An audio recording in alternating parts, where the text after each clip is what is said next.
Welcome back to Forgotten Hollywood.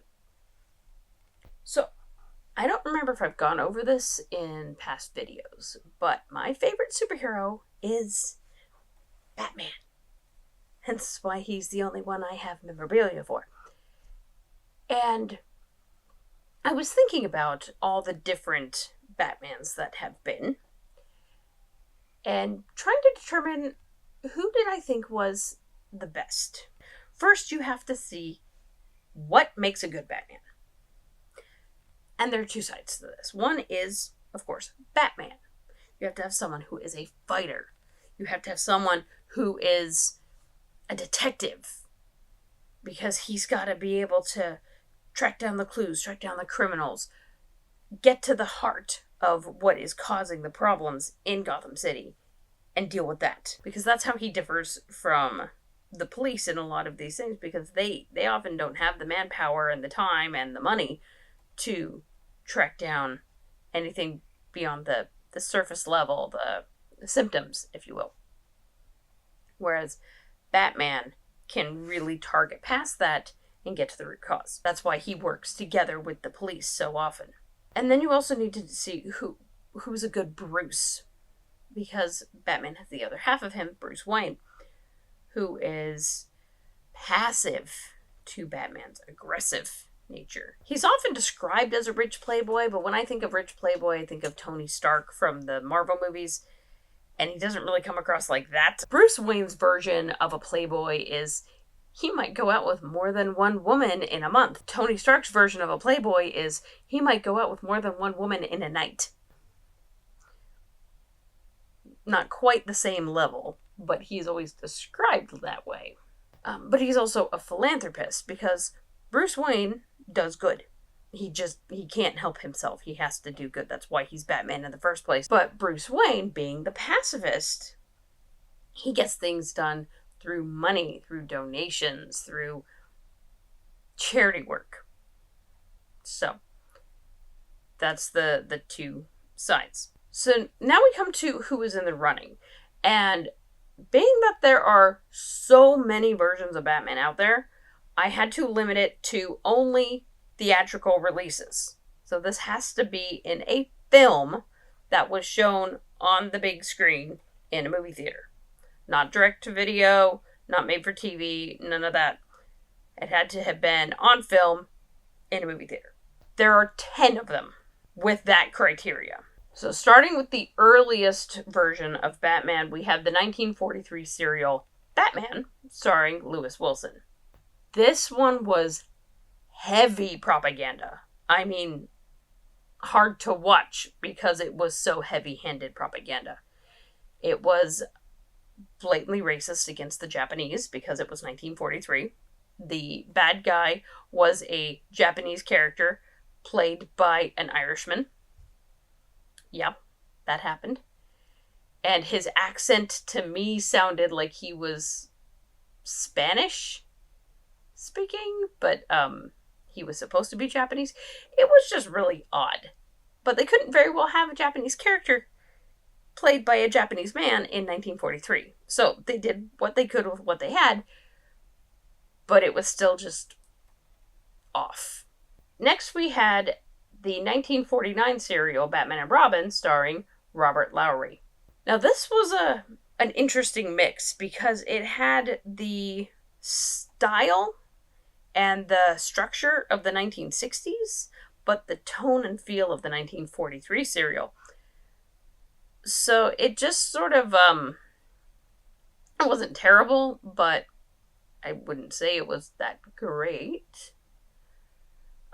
But it was not as heavy-handed with propaganda as 1943. So it had that going for it. Now we come to the iconic 1966 Batman the Movie starring Adam West. I'd like to repeat, I am only looking at theatrical releases, so I am not looking at the Batman TV show. I am looking at Batman the Movie, which was theatrically released in 1966, around the same time that the show was on.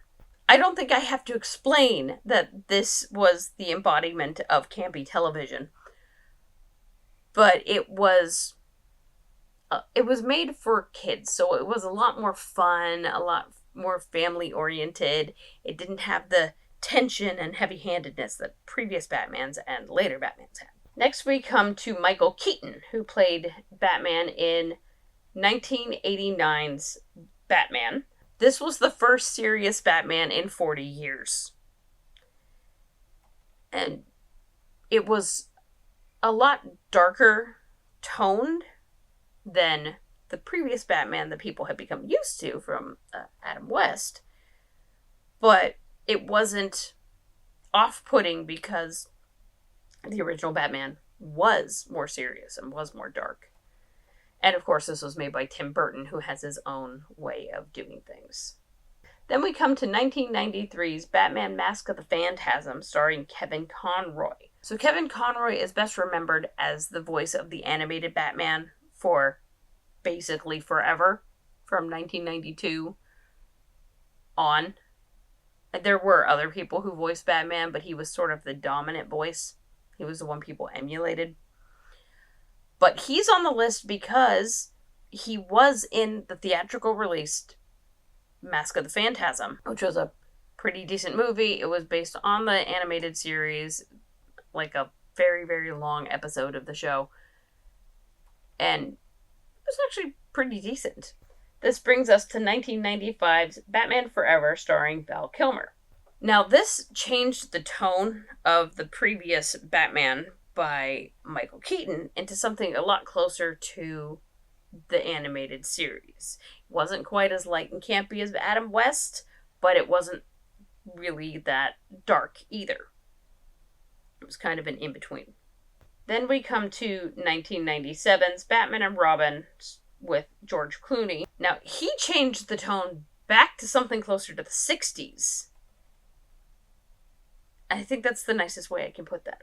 After that came 2005's Batman Begins, which kicked off the Christopher Nolan trilogy.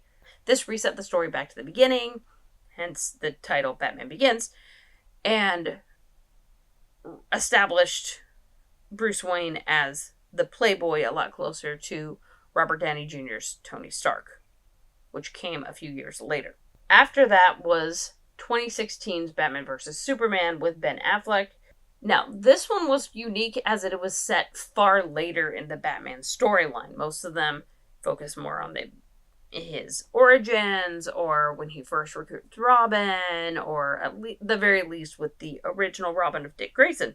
So if you know about Jason Todd, who was the second Robin after Dick Grayson before Tim Drake, he was taken out by Joker.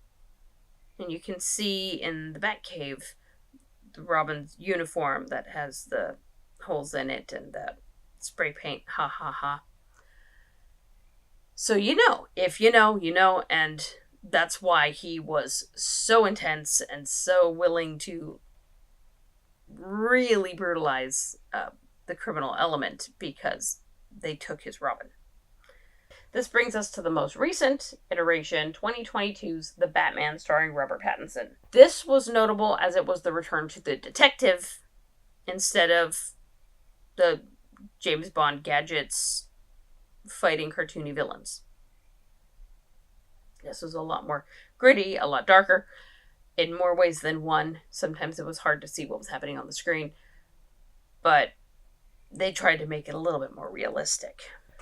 So, now that we know who is in the running, let's see who are the best and the worst of the Caped Crusader. I would say for the ones who fail, top of my list is George Clooney. I like some George Clooney movies. I don't mind him as an actor. Some roles he does very, very well. Batman is just not one of them. And I don't know if it was as much George Clooney or the director just not knowing how to utilize George Clooney. As Bruce, he seemed wooden and fake, really. And as Batman, he seemed, wooden and fake. It was like if you asked your neighbor who did a summer of acting school if they could play Batman for your kids' birthday party. It was kind of like that. Second on my list of fails would be Robert Pattinson. Now, he didn't do terribly, but the thing is, no one on the list really was as bad as George Clooney. But for me, it was the Bruce Wayne that did him in. He was not a convincing Bruce Wayne, and also anybody who thought about it for more than 2 minutes would probably have figured out that this brooding emo, the criminal underground has to pay mentality guy who has lots of money and time on his hands and no one ever sees him at night is probably Batman. He was just not doing very well at hiding it. And the third and final one on my list of fails is Val Kilmer. Now, here's the thing. I didn't actually find Val Kilmer that bad as Batman or Bruce Wayne. But the thing is, he played the role very seriously in a movie that was ridiculous. It was way too cartoony and campy for such a serious Batman. It didn't fit the movie. He did just fine. Val Kilmer is an amazing actor. But he just didn't fit the film as it was being made. And again, this might be the director. Who tops the list? First, I would like to give an honorable mention to the wonderful Adam West. Obviously, I like that one. I don't think he was the best Batman, but he was the best for what he was doing. When it comes to campy Batman, you cannot top him. So in third place, I put Michael Keaton. For a long time, he was my favorite live-action Batman. He pulled off Bruce and he pulled off Batman. And not many of the actors who played Batman could do that. Second place is Ben Affleck. He was so underutilized. I really wish he had had his own standalone movie where he could really shine as Batman. Sadly, we were not given that, and I will never forgive them for erasing him in The Flash. So now we come to the best of the best. The number one, the top dog, and that is, drumroll please, Kevin Conroy. Now, I'm not saying this just for The Mask of the Phantasm, which I said was a good movie. This guy played Batman in over 100 projects from 1992 pretty much until his death. He was the voice of Batman for generations of kids. Over multiple mediums. He was Batman on television. He was Batman in movies. He was Batman in video games. He was the gold standard for Batman.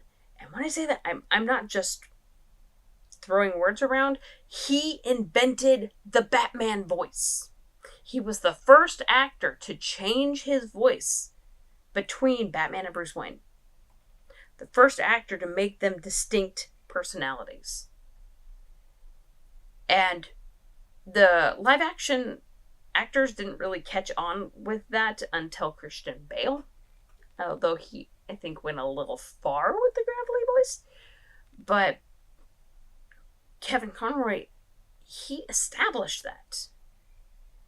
He created this mold that other people emulated to be Batman. And that's why, in my opinion, he is the best. Thanks for watching. Who's your favorite Batman? Let me know in the comments, and don't forget to like and subscribe. Click the bell for notifications, and I will catch up with you next time.